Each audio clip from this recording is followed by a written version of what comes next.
Hola a todos los amigos y seguidores de Plata Blanca. Acá estamos en un nuevo formato, en un formato en YouTube. Queremos llevarles, aparte del podcast, videos con noticias, con análisis muy interesantes. Y hoy nos estrenamos con unos invitados de lujo porque vamos a hacer un foro acerca de qué tan conveniente es invertir en bitcoins en épocas de crisis. Para nadie es un secreto que estamos viviendo recesión, como mínimo una recesión económica, podemos estar viendo una crisis económica y algunos apuestan a que esto se puede ir hasta una depresión económica.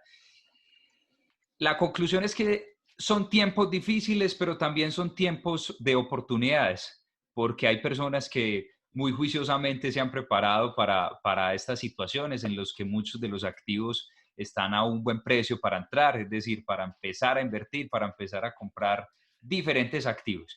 Y hoy, específicamente en este foro virtual que les llevamos a ustedes por medio de YouTube, vamos a responder a la pregunta: ¿qué tan conveniente es invertir en Bitcoin en épocas de crisis? Y para eso hoy nos acompañan dos invitados muy especiales. Voy a empezar con Alejandro Beltrán, ¿cierto? Listo.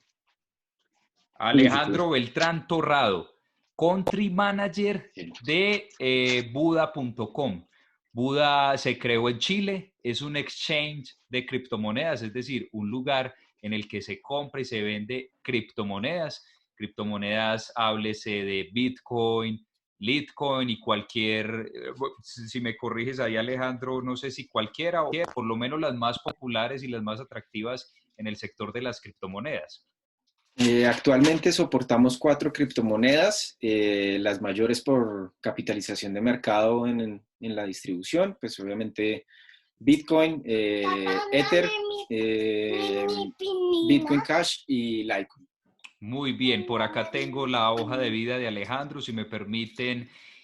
Alejandro tiene estudios en maestría en innovación de la Universidad de Salamanca, también especialización en finanzas de la Universidad de los Andes y es administrador de negocio de la Universidad del Rosario. Trabajó en bolsa y tiene certificaciones de la AMB, autorregulador del mercado de valores. ¿Así estamos bien, Alejandro?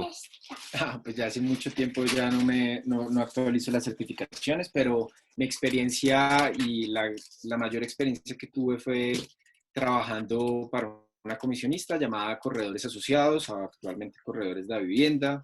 Trabajé en la mesa de banca individual y corporativa durante casi 9 años, estructurando portafolios de inversión, asesorando, haciendo todo este rol comercial y de análisis económico para diferentes clientes. Muy bien, muy interesante. Y Alejandro, aunque lo veamos un poco oscuro, no quiere decir que sea un tipo Anonymous, ni, sino que es Ni un Satoshi. la contraluz, ni el creador del Bitcoin. Por acá entonces vamos a darle paso a Alexander Ríos, es un amigo de la casa, lo pueden encontrar en sus redes sociales. Ahorita vamos a hablar un poco de las redes sociales para que lo sigan a cada uno. Tenemos un podcast, un episodio del podcast bien interesante sobre el trading con Alexander, por si lo quieren escuchar en el podcast Plata Blanca, en todas las plataformas. Alexander es economista de la Universidad de Antioquia, especialista en mercados de capitales de la Universidad de Medellín y es actual docente del programa de Ingeniería Financiera de la misma universidad, la Universidad de Medellín. Tiene certificaciones también muy interesantes de asesor en fondos de inversión y operador bursátil de la Bolsa de Valores de Colombia. Hacemos énfasis en esas certificaciones porque eso en el mercado lo que le da a uno es una validez de que ha certificado unos conocimientos y estas entidades reguladoras pues avalan ese conocimiento. Así que estos dos invitados hoy, por eso digo que son bien importantes. Alex, bienvenido. Bueno, muchísimas gracias por la invitación. A Alejandro veo que también tiene mucho conocimiento. Esto va a estar muy interesante. Tu experiencia es bastante. También tengo experiencia trabajando en bolsa de valores. También trabajé en un fondo institucional en la parte de estructuración de portafolios patrimoniales. Desde, no puedo decir el nombre del fondo institucional, lógicamente, pues, pero nos tocaba hacer portafolios de inversión y el proceso que yo ejercía era todo lo de asset allocation o selección de activos de inversión para la estructuración del portafolio. Creo que hay una experiencia muy parecida en cuanto a temática de inversión. Entonces creo que esto va a estar chévere. Sentemos entonces el precedente. Muy bien, señores. Entonces, vamos a darle a esto. Vamos a empezar con esa pregunta. Contextualizo un poco a la gente que nos está viendo y es que prácticamente el Bitcoin, si bien empezó a tomar un auge impresionante desde el 2017, el 2017 definitivamente fue el año en donde más se valorizó este criptoactivo, aunque se dice que se inventó como en el 2009 o más o menos por esa época. Lo interesante de esto y por lo cual estamos hablando hoy en día es que el Bitcoin no le había tocado una crisis económica mundial. Entonces, muchos de las inversionistas, especuladores, analistas, como le quieran llamar, estaban diciendo, el Bitcoin puede ser un activo refugio en época de crisis. Esa es la hipótesis con la que partimos y esa fue la hipótesis por la cual estamos acá, cada uno desde sus casas en la cuarentena, discutiendo este tema de qué tan conveniente es el Bitcoin como activo de inversión. Entonces, ¿qué tal si empezamos por ese lado, Alejandro?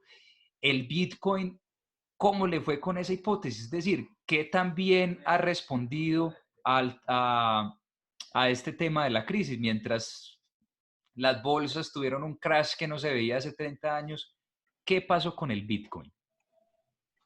Bueno, en esta coyuntura tuvimos dos situaciones, ¿no? Una situación en donde la guerra de los precios del petróleo y la producción generó cierta turbulencia en algunos mercados y principalmente las economías que dependen de la producción de petróleo.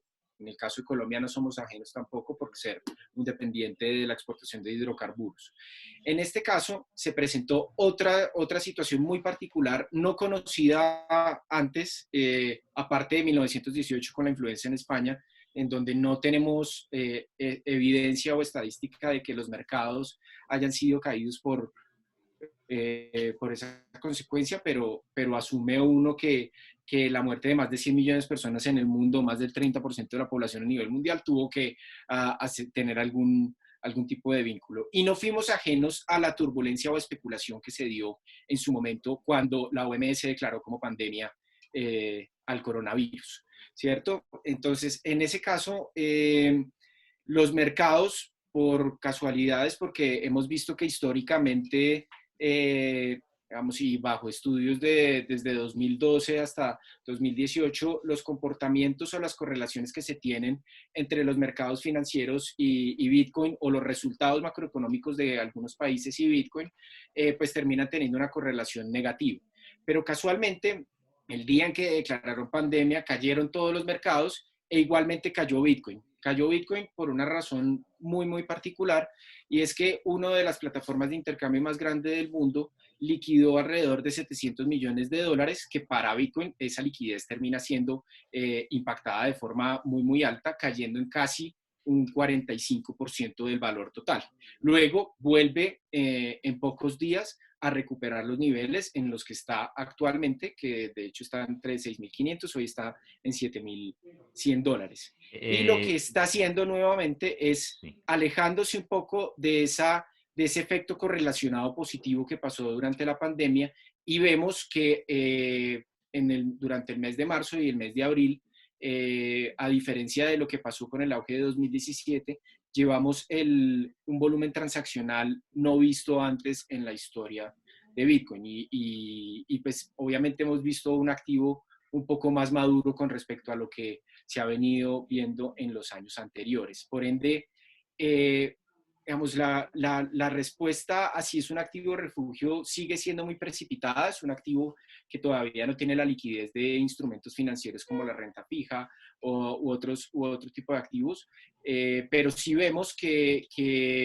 sí las correlaciones se vienen afianzando desde la parte de cómo los mercados, ante la incertidumbre, comienzan a buscar otro tipo de activos. No me precipitaría a hablar de un activo refugio como tal, porque ni siquiera en estos momentos el oro está siendo un activo refugio, sino que la gente se está yendo a bonos soberanos del gobierno. Entonces es un poco precipitado, pero sí hay una correlación, sí se está mostrando una correlación negativa.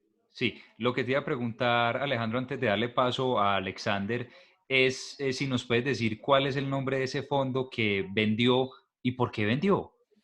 Ujú.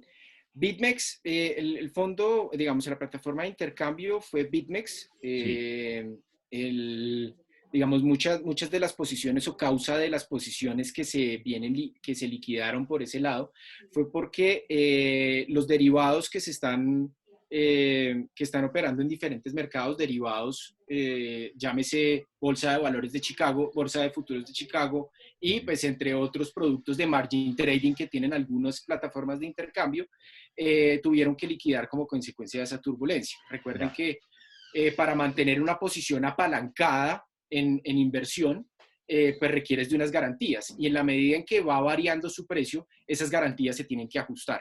Y por ende, pues digamos, ese efecto que tuvo el margin trading obligó a esta plataforma a que un cliente institucional que no, pues, digamos, desconocemos y en detalle qué pasa, pues tuvo que liquidar gran parte de su posición, y eso obviamente creó un gran susto en el mercado como consecuencia de eso, y pues en los otros días obviamente volvió a recuperar los niveles. Muy bien, Alexander. ¿Qué tan conveniente es invertir en Bitcoin en tiempos de crisis? Juan, qué pregunta difícil. Y voy a tomar dos cosas que dice Alejandro. Lo primero es apresurado decir que definitivamente el Bitcoin es un activo refugio. Es apresurado. Y eso está en función claramente de múltiples variables que voy a entrar a discutir en un momento. Lo segundo, clave lo que dice Alejandro, es un activo extremadamente joven. Y como es un activo extremadamente joven, la confianza como activo refugio todavía no la tiene. O sea, eso es vital. Los activos refugios se consolidan como activos refugios por dos características. La primera, son una reserva de valor, o sea, conservan valor de dinero en el tiempo, porque están soportados ya sea en bienes, en instituciones o cualquier otra materia. Segundo, se llaman activos de valor porque tienen la confianza del mercado para ser un activo de valor. De pronto el Bitcoin está pecando en esa materia, pero justamente por la teoría de que es un activo extremadamente joven. Entonces, Juan, para responder a la pregunta, yo creo que me adhiero a lo que dice Alejandro. ¿Puede ser un activo de valor? Sí, es apresurado decirlo, pero sí puede ser. Pero, como se los voy a demostrar el día de hoy, tiene cosas que nos dice que todavía no lo es. Entonces, tenemos ambas caras de la moneda. Y al final de toda esta conversación, les voy a dar una conclusión de lo que creo y les voy a decir para quiénes es un activo de valor y para quiénes no es un activo de valor en función de su perfil de inversión. Muy bien, entonces creo que podemos sacar una primera conclusión.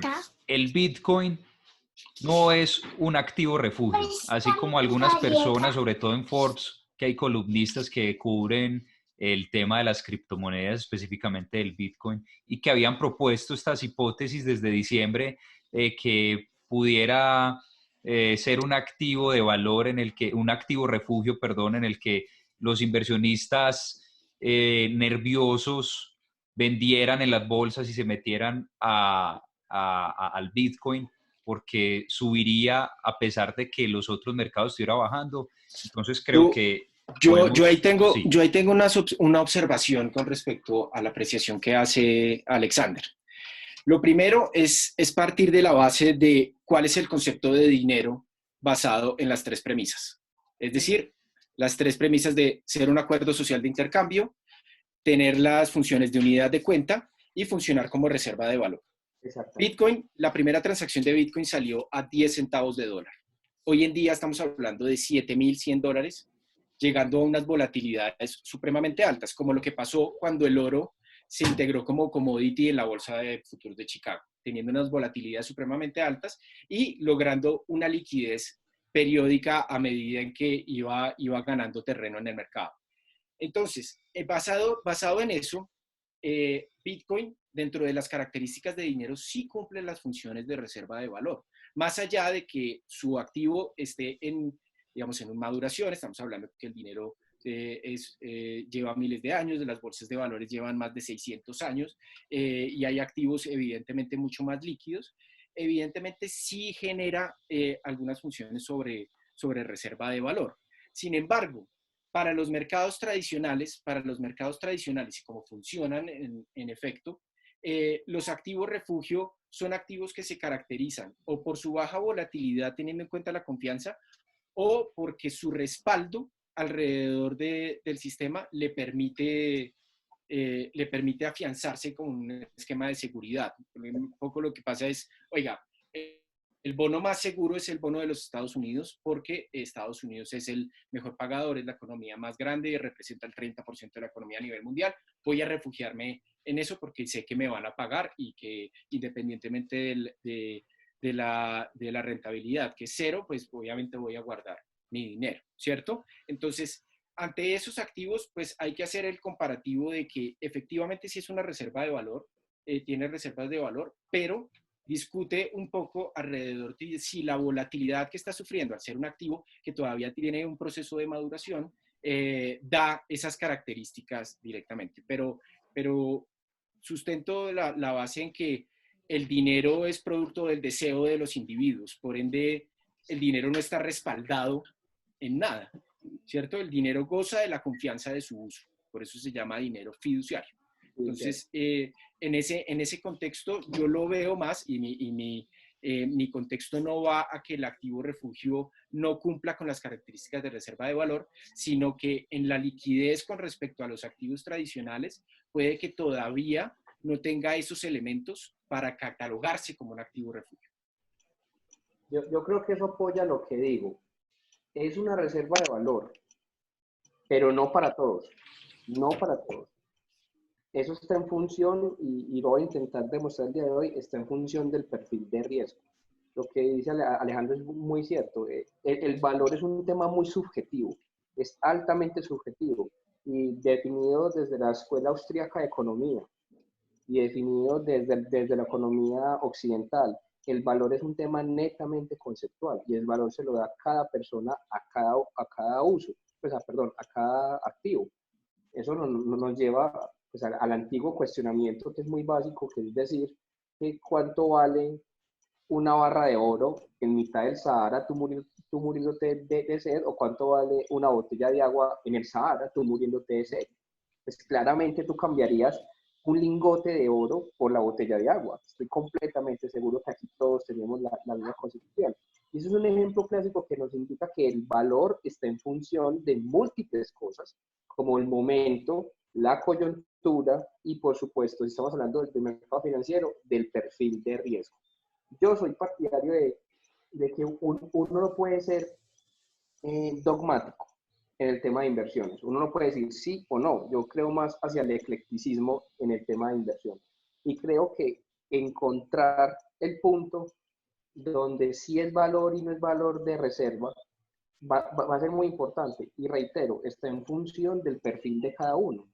Está en función del perfil tradicional y conservador, o está en el perfil de los inversionistas más jóvenes y arriesgados, por decirlo de algún modo. Puede que para los conservadores el Bitcoin no represente, por su característica conservadora, no represente un activo refugio. Se pueden apoyar en temas de volatilidad. Estamos hablando de un activo que tiene al año una volatilidad muy superior al 100%.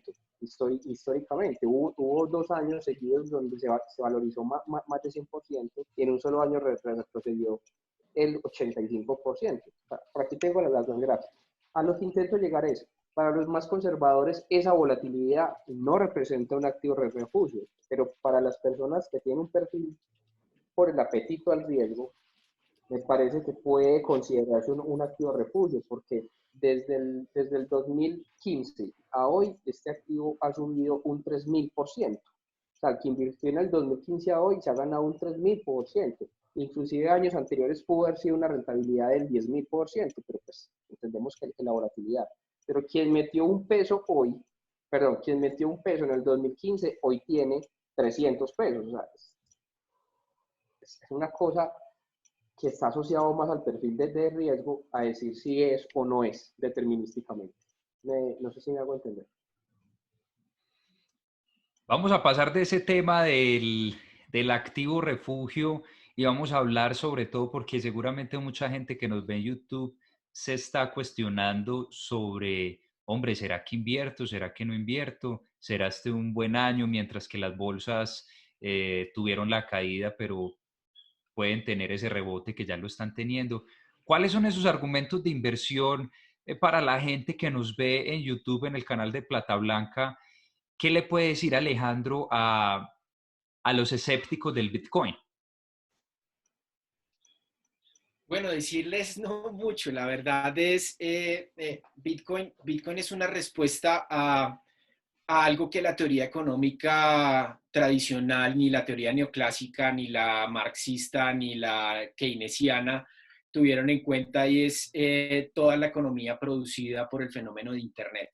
Y a partir del fenómeno de Internet se dan diferentes coyunturas en las que la criptografía, toda la tecnología informática comienza a ser parte un poco de los cuestionamientos que se tienen alrededor de la centralización de los procesos. ¿Qué pasa? En el sistema tradicional, y desde comienzos de hacia 1900, 1800, finales de 1800, pues establecimos que el Banco Central era el proveedor único del dinero y el que regulaba la oferta y la demanda monetaria, entre otras funciones que tiene los bancos centrales. Anteriormente, lo que se hacían es que los bancos, inclusive los bancos privados acá en Colombia, tenían eh, eh, una posición en donde hacían las emisiones privadas de dinero, ¿cierto? Cumpliendo que el dinero tiene unos matices diferentes históricamente, ¿cierto? No solo podemos hablar del dinero como moneda, sino hay diferentes representaciones. Las millas son una representación de dinero, los puntos Colombia son una representación de dinero, los cigarrillos en la guerra fueron representaciones de dinero, y por ende, cuando se da este auge de Internet, cuando comienzan a aparecer todo este protocolo desde los 70 y que comienza a evolucionar con las W, pues vemos que la economía basada en Internet ha cambiado supremamente la forma de cómo se ve la teoría económica tradicional, en la que el ser humano es el que gobierna y es el que decide qué está bien y qué está mal. Y parte de esos ejemplos del ser humano es que hemos visto grandes debacles financieras. Y Bitcoin nace por una respuesta a una de las crisis financieras más grandes del mundo, que fue la crisis de 2008, donde Lehman Brothers crea un efecto sistémico de tal magnitud que inclusive hasta hace poco economías como Grecia todavía la seguía sintiendo. Entonces, cuando vienes a hablar desde el enfoque de por qué aparece Bitcoin como respuesta a este sistema y cuyo dinero está totalmente programado matemáticamente, y que esto está desarrollando diferentes aspectos más allá de transferir dinero entre personas sin necesidad de un intermediario que nos dé esta facultad, pues efectivamente lo que vemos es que Bitcoin es una gran alternativa para los mercados financieros alternativos que dependen de las decisiones humanas. Entonces, en este caso, hemos visto que los ciclos económicos se recuperan en algún momento, pero hemos visto que también, por ejemplo, los activos, no todos los activos se recuperan de la misma forma. Y vemos que Bitcoin, a pesar de que su volatilidad sigue siendo alta, porque como lo mencionaba Alexander, y es muy cierto, las volatilidades se han presentado en miles de los casos, tal es así que hay una página que se llama Bitcoin Obituaries, que como la gente le da muerte al Bitcoin, donde Bitcoin ha pasado de $32 a $2, de 1.150 a $150, también de 20.000 a 4.000, 3.000 dólares, pues efectivamente vemos que la volatilidad es una característica implícita para personas que les gusta invertir en activos de alto riesgo para especular. Sin embargo, hay mucha gente que está invirtiendo Bitcoins para ahorrar a muy largo plazo, teniendo en cuenta que las características de Bitcoin es que es un activo escaso, es un activo limitado, tiene unas características muy parecidas al oro, como activo deflacionario, y eso pues resulta atractivo para aquellos inversionistas que quieren invertir a largo plazo. Sin embargo, pues lo más recomendable en un activo de alto riesgo es no poner los huevos en la misma canasta y que la gente comience a probar poco a poco lo atractivo que es este mercado, porque este mercado viene creciendo ha sido muy atractivo y ha sido una respuesta alternativa al sistema financiero que nos ha gobernado durante cientos de años. Alexander, ¿qué les puedes decir a esas personas que están pensando en invertir en Bitcoins este año? Bueno, antes de partir con mi tesis, ¿cierto? Cojo lo último que dijo Alejandro. ¿Por qué colocar todo en la misma inversión? ¿Por qué decir sí no? ¿Por qué no ser unos inversionistas con un mapa y una estrategia de inversión bien estructurada? ¿Y por qué no apostar, por qué no a un solo activo refugio en época de volatilidad, sino a todos los activos refugios? Eventualmente esto hará que el rendimiento promedio sea más interesante y no estaremos tan expuestos a la volatilidad del Bitcoin.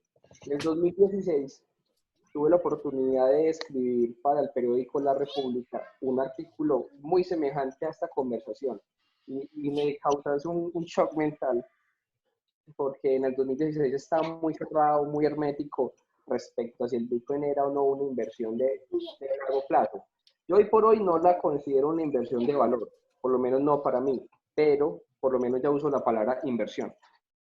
Eso es un avance extremadamente grande. Antes ni siquiera lo consideraba un activo dentro del mapa para los inversionistas. Hoy por hoy digo, eso es una inversión extremadamente especulativa, pero que puede y debería estar en los portafolios de gestión pasiva. Porque cuando usted tiene un portafolio de gestión pasiva, un portafolio que tú estructuras y lo dejas quieta 1 o 2 años, el Bitcoin puede ser un pedacito de ese portafolio que puede dar una rentabilidad extra muy interesante. En el corto plazo no me gusta porque tiene unas volatilidades extremadamente grandes, pero para el largo plazo, como bien lo acota Alejandro, puede ser una opción muy interesante para que dentro de los portafolios haya un pedacito de Bitcoin, porque representa una inversión con un potencial de largo plazo muy grande. Y seamos sinceros, Juan, pues las transacciones van hacia el Internet, pues todo lo hacemos a través de aplicaciones, ya invertir en bolsas virtual, ya, o sea, estamos desmaterializando los procesos financieros cada vez más. Y el Bitcoin es el caballo que va de primero. No podemos negarnos a la realidad financiera y a la realidad económica y hacia dónde va el mundo. Tú sabes que el mundo va hacia la virtualidad y ya existe una moneda, digámoslo así, que si bien está joven, para nosotros, para el mundo virtual, ya es una moneda consolidada porque está supliendo las necesidades, pues le estamos apostando al caballo que va de primero. Repito, no deberíamos invertir todo con un activo refugio en el Bitcoin, pero por lo menos una pequeña porción debería ser aceptable para ellos. Me gustaría que compartieras, para responder a tu pregunta ahora sí, ¿invertir o no en Bitcoin? ¿Cuándo? Tengo una respuesta para eso. Que me tomé la noche para investigarlo y quiero que compartirlo con los que nos están viendo en este momento y con Alejandro, si de pronto me puede corroborar la hipótesis, pues sería excelente. Podemos compartir la pantalla de mi computador en el video. Sí, ahí hemos estado, y para aclararle a la gente que nos ve por YouTube, esta es la pantalla que nos ha compartido Alexander desde un inicio. Creo que de ahí se ve. Se ha Desde el visto principio. toda la... Ahí ya la tienes el movimiento ahí. Bueno, ok, excelente. Perfecto, dale. Entonces, para los que nos escuchan, anoche me tomé el tiempo de revisar y contrastar la hipótesis de si el Bitcoin es o no un activo de valor. Entonces, lo que uno parte de lo más lógico es contrastarlo contra los activos tradicionales de valor. Entonces, si están viendo la pantalla, estamos viendo la cotización del Bitcoin en semanas. Lo hice en semanas para simplificar el proceso y tener un marco de observación lo más atrás posible. Les recuerdo a los que nos están viendo que los financieros que generalmente tomamos marcos de 5 años para atrás. Entonces, estamos en el 2020, pues nos vamos a volver hasta el 2015. Básicamente ese fue como el ejercicio que hice. La cotización de color negro es el Bitcoin. Lo vamos primero a comparar contra el principal activo refugio del planeta, que sería, adivinen cuál, Oro. tesoros de Estados Unidos. Ah, perfecto. No, tranquilo, yo ya tengo todo estructurado, ahí todo se va a ver. Listo. Entonces, la línea de color azul son el comportamiento de los tesoros de Estados Unidos. Entonces, notamos que, por ejemplo, para el 2016 hubo una pequeña caída, ¿cierto? Y para ese momento el Bitcoin empezó a subir. Si reducimos la observación, ¿cierto? Hasta el 2014, yo creo que empezamos a notar algo, el comportamiento respecto al activo refugio tradicional es inverso en el largo plazo. Puede que en el corto plazo se parezca y todo, como lo he visto en algunos blogs, por ejemplo, en el 2016, pues algunos dijeron que había una correlación porque todo el 2016 y parte del 2017, pues subió el Bitcoin tanto como el activo refugio y ciertamente a partir del 18 hasta más o menos pasada la mitad del 2017 también funcionó como activo refugio. Pero son momentos muy particulares donde se comportan iguales. Hay que hacer la consideración. Los activos refugios se llaman refugio es porque hay riesgos, asociados. Entonces, en ese orden de ideas, pues, ojo, es un primer acercamiento. Respecto al activo tradicional de refugio, no representa un comportamiento como un activo de valor. De hecho, es lo contrario. Cuando los tesoros caen, en general, cuando los tesoros de Estados Unidos caen, el Bitcoin sube. ¿Qué quiere decir? Que cuando aumenta el apetito por el riesgo, lógicamente el Bitcoin sube por sus características especulativas. Y cuando se empiezan a valorizar los tesoros de Estados Unidos como activo refugio, el Bitcoin empieza a trastobillar, empieza a vacilar, deja de subir. Si bien no cae contundentemente, deja de subir. Y eso ya nos está diciendo que tiene cierta correlación con el apetito al riesgo. Entonces, eso por una parte. Sin quitar el tesoro, voy a colocar el otro activo refugio. Lo puse de amarillo, el oro. Notamos cómo el oro sí se comporta muy parecido al tesoro norteamericano. Estamos viendo gráficas desde el 2014. ¿Qué quiere decir? Que el oro y el tesoro americano tradicionalmente sí han funcionado como activos refugios, ya que se valorizan en épocas de crisis. Miremos el 2016, cómo se valorizaron, y miremos ahora cómo se han valorizado. Inclusive desde antes, desde el 2019, se vienen valorizando por todo lo que es el tema de la guerra comercial. Y noten que para esas épocas el Bitcoin también subió, pero no subió en las magnitudes en las que subió el tesoro y eso. Pero repito, es porque son activos tradicionales de refugio. Esto nos da una señal de que si bien en el largo plazo el Bitcoin acumula valor, porque si ustedes miran desde el 2015 hasta hoy el Bitcoin ha crecido, ¿qué quiere decir? Que ha acumulado valor en el largo plazo, los últimos 5 años, quiere decir que para los momentos coyunturales todavía no es tomado por la mayoría de las personas como un activo refugio. Ojo, hago la salvedad. En momentos coyunturales no parece tener un comportamiento como activo refugio, pero en el largo plazo viene acumulando valor. Y eso es algo que no se puede negar ante la evidencia gráfica. Ojo, estos gráficos no los hago yo, estos son proveedores, ¿cierto? Esto no tiene nada que ver con la manipulación de información. Pues si yo escondo, para los que nos están viendo y no tienen conocimiento del mercado financiero, escondí el Bitcoin y ahí les dejé graficados de color azul el tesoro de Estados Unidos y de color amarillo el oro. Pero venga, eso no responde a la pregunta que nos estábamos haciendo ahorita. ¿En qué momento invertir y cuál es la variable determinante para invertir? Si escondemos básicamente el oro, ¿cierto?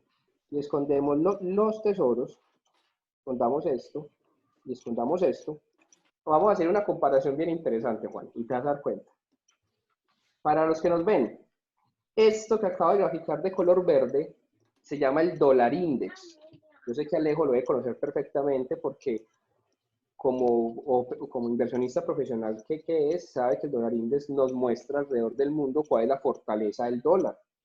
¿Cierto? El dólar index, para los que no tienen conocimiento y nos están viendo, nos muestra una canasta del dólar versus las principales 8 monedas a nivel global.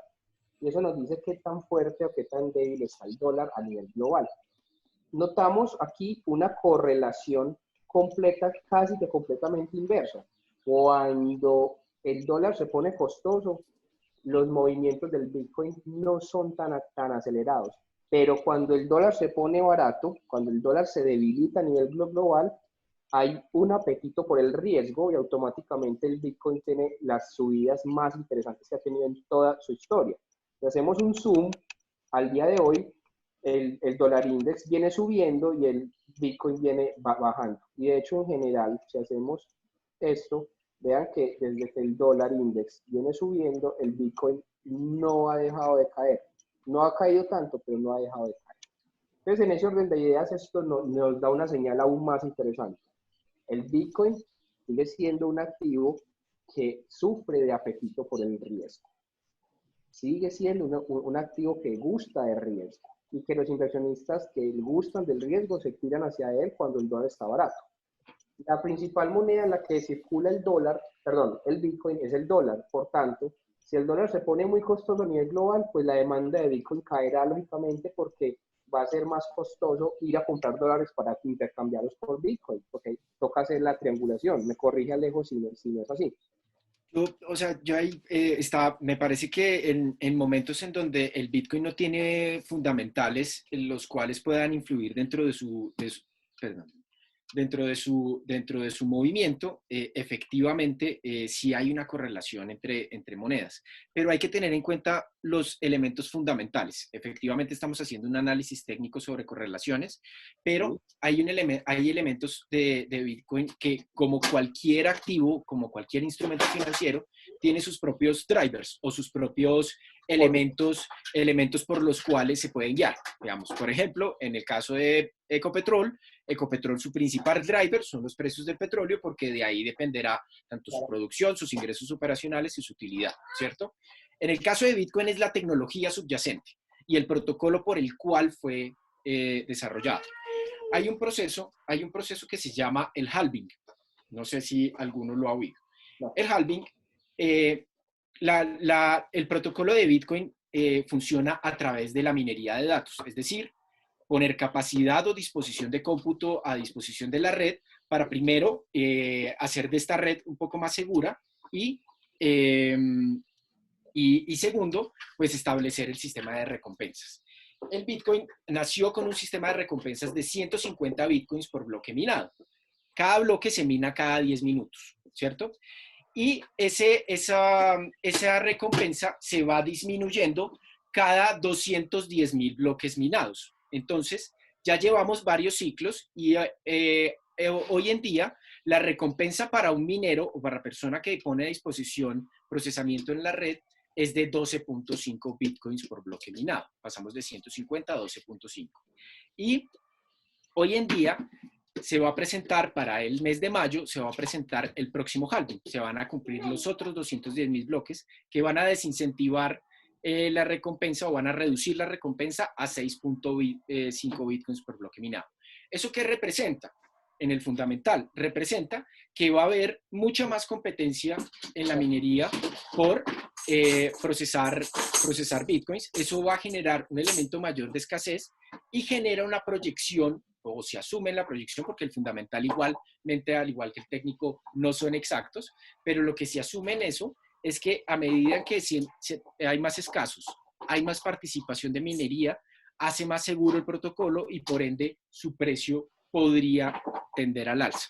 Entonces, hay que tener en cuenta que si bien estos elementos, como los está ilustrando Alexander, que me parecen geniales porque nunca había hecho esta correlación y me parece que tiene todo el sentido de cómo se compite esta correlación con los índices de divisas que realmente constatan que Bitcoin puede tener esa representación, así no sea oficialmente ni como una moneda de curso legal, porque de hecho si fuera una moneda de curso legal estaríamos hablando de la 9ª moneda por reserva a nivel mundial por capitalización de mercado, y esto representaría pues otros matices de ya ser otro activo del mercado tradicional. Y ese, digamos, es un poco la esencia de Bitcoin, alejarse un poco de ese tema tradicional. Entonces, ante eso, el elemento técnico en momentos estables tiene esa correlación, pero debemos tener en cuenta que el elemento fundamental que se viene alrededor de la tecnología termina también siendo igual de fuerte y puede en algunos momentos perder esa correlación. Claro, claro, claro, Alejo, excelente aporte. Y créeme que si alguien es fundamentalista en el mundo, Sí. no soy yo. Yo soy más fundamentalista que técnico, créeme que sí. No, a mí Simplemente me hago una... gusta, a mí me fascina el análisis técnico. Soy fan del análisis técnico. Creo que realmente los escenarios se repiten, todo el pasado termina repitiéndose y las velas son un estudio psicológico de cómo el trading termina siendo más el deseo de los individuos que realmente lo estructural de un instrumento financiero. Sí, por ejemplo, un ejemplo de esto fue todo lo que pasó tanto con Ecopetrol, con Avianca, con muchas acciones que nos explican las caídas tan fuertes teniendo en cuenta unos fundamentales tan buenos. Entonces, ese me parece súper interesante utilizar también los elementos técnicos y cabe resaltar que el elemento técnico es más para los amigos que les gusta especular y que les gusta estar en el día a día, ¿no? Porque también ese perfil es bien importante. Sí, para que vayamos terminando entonces esta conversación, les hago una última pregunta y ojalá la podamos responder de manera muy precisa para que no se nos alargue mucho el video, que está muy interesante, pero la idea es que fuera un poco más conciso y es, otra de las hipótesis que hacían estos columnistas en Forbes de Estados Unidos que cubren la parte del Bitcoin, decía, con la liquidez que se le está inyectando al mercado en estos momentos, para poder rescatar las economías de la crisis, pudiera ser que cierta parte de esa liquidez se fuera a Bitcoin. Me parece eso muy, si me permiten decirlo, como un tiro al aire, porque, o sea, hay mucho dinero en el mercado, pero saber cuánto de ese dinero se puede ir a Bitcoin, me parece, digamos que no puede haber como una base para poder afirmar, para poder argumentar eso de que ese dinero se va a ir para el Bitcoin, pero les tiro a ustedes la bola. De esa liquidez puede que se vaya alguna parte o mucha parte para el Bitcoin y esto haga que durante el 2020 el Bitcoin aumente de valor, aumente su precio. Alejandro. Bueno, yo pensaría, digamos, hay varios elementos, ¿no? La Fed es una impresora sin límites y la mayoría de los bancos centrales están imprimiendo de forma indiscriminada. Esto puede causar varios fenómenos, ¿no? Que esa impresión de la liquidez, esa impresión de billetes indiscriminado, pueda crear una trampa de liquidez. ¿Qué quiere decir? Que todas las medidas macroeconómicas que está tomando cada gobierno, ya sea por vía de reducción de tasas de interés o por inyección a través de la ventanilla de liquidez de los bancos, pues no tenga ningún efecto en el consumo. Y más cuando estamos en una coyuntura atípica en donde todos los sectores productivos, o la mayoría, la gran mayoría de los sectores productivos, están totalmente parados. A diferencia de lo que pasaba con 2008, que pues obviamente los sectores seguían y las pequeñas y medianas empresas seguían con su economía a pesar de las afectaciones, pero seguían. Hoy en día estamos frenados. Entonces, Bitcoin se convierte esa respuesta antisistema que permite que las personas no se vayan hacia los activos tradicionales que pueden estar afectados en un mediano o largo plazo y pueden irse. La exactitud no la sabemos y nunca la vamos a saber. Creo que es divagar sobre cifras que no lo tenemos, pero que sí es un elemento que podría ser atractivo para los inversionistas. Revisar estos elementos que produce la economía de Internet o la digitalización alrededor del dinero digital descentralizado podría darse. Me parece que es una apreciación muy válida, pero yo creo que no es exacto el hecho de que los institucionales o grandes institucionales, de hecho, uno de los grandes detractores de Bitcoin es Warren Buffett y pues él ha manifestado su desinterés total por un activo que él considera no es un activo valioso. Entonces, creería que sí, muchos institucionales, de hecho, los futuros de Bitcoin en la bolsa de Chicago han comenzado a crecer, de hecho, vienen en volúmenes históricos, y creería que la gente sí se podría estar anclando a Bitcoin, o por lo menos verían a Bitcoin como un activo atractivo que está correlacionado negativamente con el sistema tradicional. Hurtado, nos llevaste exactamente al punto donde quería llegar. Exactamente al punto. Esas inyecciones de liquidez y el aporte que dice Alejo es brillante, nos llevan a un tema que se ha negado, pero está pasando, a la trampa de liquidez. Es un término acotado por Higgs, un término maravilloso, que lo que nos dice es que ante los estímulos monetarios, eventualmente eso pierde un efecto en la economía real y las economías se quedan sin la capacidad de generar consumo a través de la liquidez. Me parece que Estados Unidos en este momento se está caminando por la cornisa, unos estímulos ridículamente altos y a puertas de una desaceleración. Vimos los datos de desempleo cercanos a los 22 millones en este trimestre, es una cosa impresionante. Entonces la pregunta es, hombre, muchísima liquidez, pero el consumo no reacciona. Y las empresas tienen que vender para poder soportar los precios de los mercados de valores, porque los mercados de valores son simplemente las expectativas de los ingresos futuros. Y los ingresos futuros no se dan, los mercados de valores no tienen por qué estar subiendo de precio. En este momento estamos viendo una total asimetría de información entre lo fundamental y la realidad de mercado. Eso no tiene ninguna lógica, muchachos, y eso no es sostenible.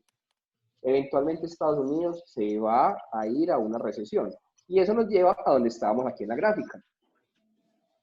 Y hay mucho dinero circulando, sobre todo dólar, muchísimos dólares en circulación. Y aparte de eso, la economía norteamericana se debilita, el dólar index, lógicamente, se va a debilitar, porque ya le van a dejar de creer a los activos de riesgo norteamericanos. Y eso nos lleva, espero que eso te haga boom en la cabeza, Juan, a algo que descubrí anoche.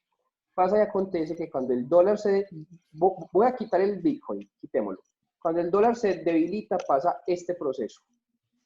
Perdón, si la economía norteamericana se debilita, empieza el apetito por activos fuera de Estados Unidos, fuera de y eso automáticamente el dólar index se debilita.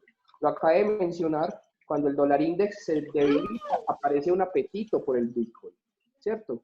Pero adivine que también pasa cuando se debilita el dólar a nivel global. Los emergentes hacemos fiesta. Vea que el comportamiento de los emergentes, que está de color morado en el gráfico, es inverso al dólar index. Ese es un índice que se llama el MSCI emergentes, que Colombia participa ahí, y también Brasil y Argentina y todo. Hay un montón de emergentes ahí. Y cuando el dólar index se cae, los emergentes subimos. Si Estados Unidos se cae, los emergentes subimos, porque si ya los activos de Estados Unidos no van a dar rentabilidad, los países que están afuera sí la van a empezar a dar. Porque les recuerdo que si también se cae el dólar index, los commodities se ponen más baratos. Y la demanda de commodities se incentiva. El petróleo puede mejorar su precio si el dólar index se cae. ¿Por qué? Porque va a ser más fácil comprar petróleo en dólares, más barato para los países que no cotizan en dólares. Entonces, para finalizar mi hipótesis, si quitamos el dólar index, que ya sabemos lo que pasó con él, y ponemos encima la gráfica de emergentes, ponemos el Bitcoin, adivine qué encontramos. Que desde el 2016 hay una correlación muy bonita entre el comportamiento de los países emergentes y el Bitcoin. ¿Qué quiere decir eso? Eso nos confirma algo. El Bitcoin hoy por hoy es visto como una moneda emergente que está sujeta al apetito por el riesgo del mundo. Y esa es la realidad a la que nos enfrentamos hoy por hoy. No lo digo yo, lo dice el estudio de correlaciones que hice por lo menos anoche. Que lo diga la gráfica, no nosotros. Lo diga la gráfica. No. Eso nos llevaría a concluir, señores, que en un punto inicial partimos de que era un activo, o con la hipótesis de que era un activo de refugio, y Alexander muy bien nos lo ha demostrado en sus gráficas, que por el contrario se ha comportado de manera inversa al oro, a los bonos de Estados Unidos, del Tesoro de Estados Unidos, y que por el contrario, o más bien, se ha comportado como bien lo concluye Alex, es como una moneda emergente, como si fuera una moneda de cualquier otro país, entre comillas, de un país más riesgoso que Estados Unidos.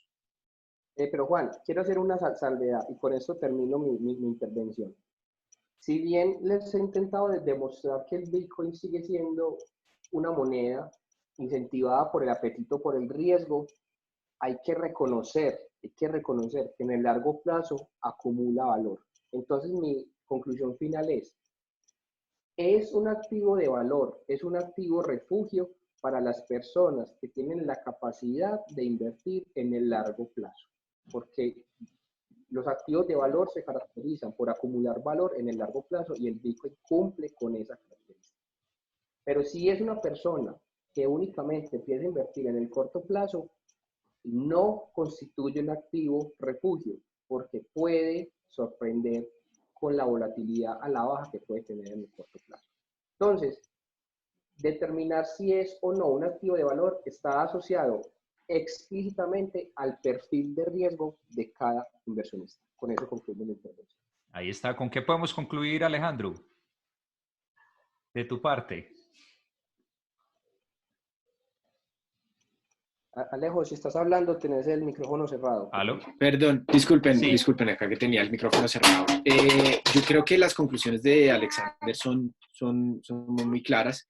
Yo creo que los inversionistas de todos modos tienen que conocer en qué se están metiendo y una de las partes es primero educarse sobre lo que es Bitcoin, qué ha representado para la tecnología, cómo ha evolucionado desde lo fundamental y para quienes están, digamos, en el día a día especulando un poquito en el mercado y tratando de encontrar esos máximos y mínimos que representa Bitcoin, teniendo en cuenta la alta volatilidad que tiene, pues que mantengan como esas posiciones bastante responsables, tomar esas posiciones de pérdida y take profit y el stop loss que tanto caracterizan a los traders hoy en día y que pues evidentemente lo que estoy muy de acuerdo con lo que dice Alexander, como reserva de valor a largo plazo tiene una gran oportunidad de ser reconocido así, a pesar de que todavía sigue siendo un activo en maduración y que la gente comience a verlo desde un enfoque mucho más positivo porque el Bitcoin durante muchos años tuvo una estigmatización bastante injusta con respecto al sistema. Y ya, pues obviamente todos los mercados financieros han entendido que no es así. Alejandro, no puedo dejar pasar esta oportunidad para preguntarte cómo quedó Buda en Colombia. En el 2018 todos conocimos la noticia de que se iban a ir de Colombia, luego regresaron. ¿En qué va Buda ahora en Colombia? Bueno, en 2018 decidimos cerrar las operaciones mientras se aclaraba un poco el panorama jurídico y las aclaraciones a la carta circular emitida por la Superintendencia Financiera, que realmente afectó un poco la percepción de los bancos y del sistema financiero alrededor de qué debían hacer o no con Bitcoin. Y pues nosotros tomamos las acciones legales correspondientes.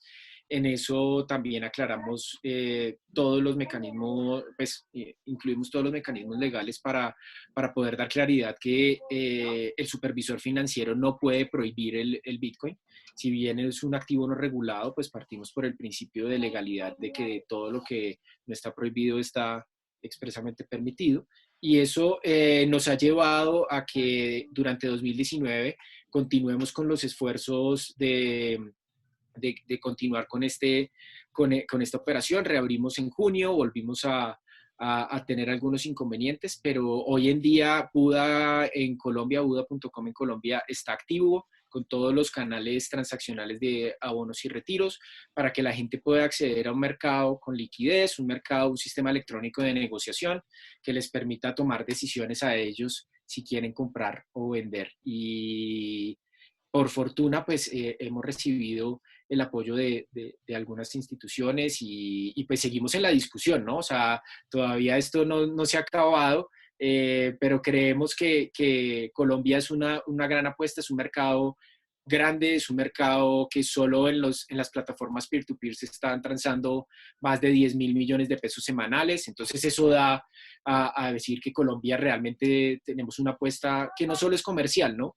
Es una apuesta política por determinar que realmente esto es un mercado alternativo y que no es como lo están satanizando algunas instituciones que en su enfoque ortodoxo pues están satanizando prácticamente todo Internet. Entonces, esa es nuestra apuesta y ya estamos vivitos y con mucho gusto de atenderlos, que toda la retroalimentación que nos den pues sea también muy, muy constructiva, porque eso nos alimenta a nosotros para seguir mejorando.